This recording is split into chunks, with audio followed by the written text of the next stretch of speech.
तेरा भरानी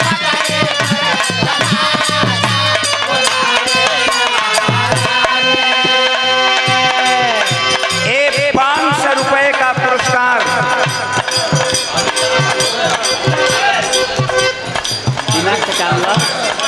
भगत कहत हो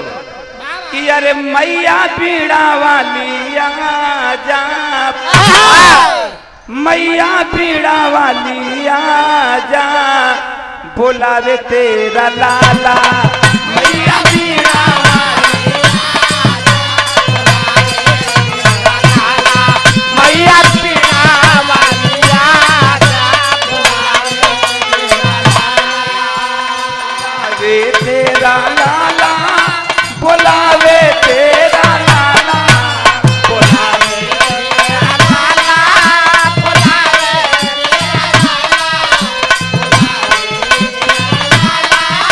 बुलावे तेरा लाला, बुलावे तेरा लाला, बुलावे तेरा लाला, आके पीड़ा को बजा जा,